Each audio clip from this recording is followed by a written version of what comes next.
नमस्कार दोस्तों, हिंदी परिचय में आप सभी का स्वागत है। सबसे तेज बौछारें गईं, भादो गया सवेरा हुआ। खरगोश की आंखों जैसा लाल सवेरा, शरद आया पुलों को पार करते हुए। इन पंक्तियों में कवि के द्वारा कहा जा रहा है कि सबसे तेज बौछारें गईं, यानी कि वर्षा ऋतु जो है वो बीत गई है,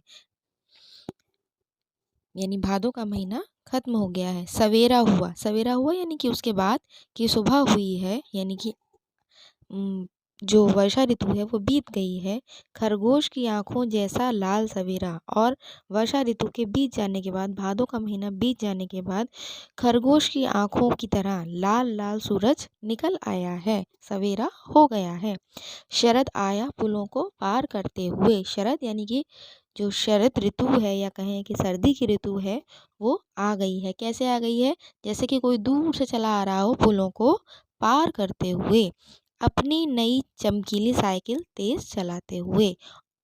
और अपनी चमकीली यानी कि बहुत ही तेजी से, बहुत ही जल्दी शरद ऋतु का जो मौसम है, सर्दी की जो ऋतु है वो आ रही है। ऐसा लग रहा है कि दूर से अपनी साइकिल पे चली आ रही हो और पुल को पार करती हुई चली आ रही हो।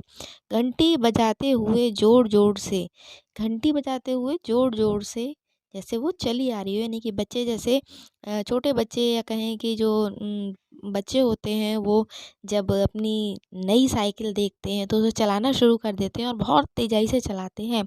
और फिर क्या करते हैं? ज़ोर ज़ोर से घंटियाँ बजाते हुए, खुश होते हुए वो चले आते हैं, इधर से उधर चलते हैं। ठीक ऐसे ही जो सर्दी की ऋतु है वो बहुत जल्दी से चली आ रही है। और कैसे चली आ रही है? ऐसे लग रहा है कि कोई जैसे अपनी साइकिल पर घंटी बजाते हुए कोई बच्चा चला आ रहा हो।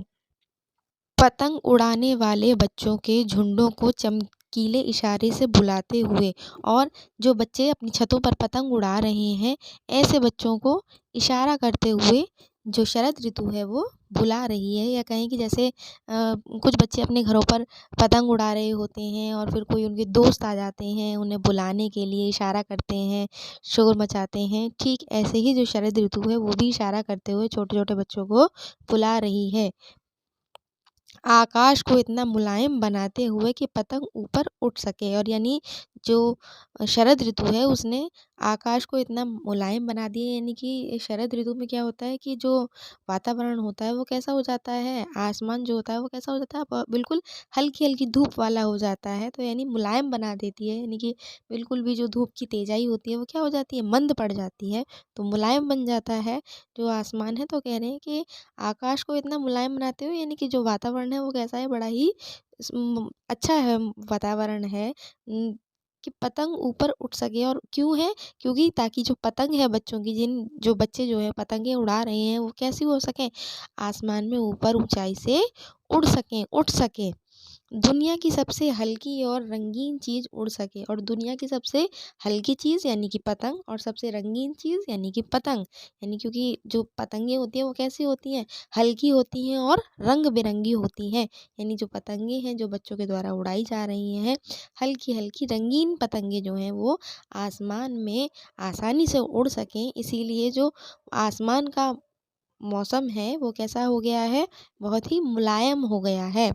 बाँस की सबसे पतली कमानी उड़ सके, और बाँस की बनी हुई पतली पतली कमानियों से बनी हुई जो पतंगे हैं वो उड़ सकें, कि शुरू हो सके सीटियों, किलकारियों और तितलियों की इतनी नाजुक दुनिया।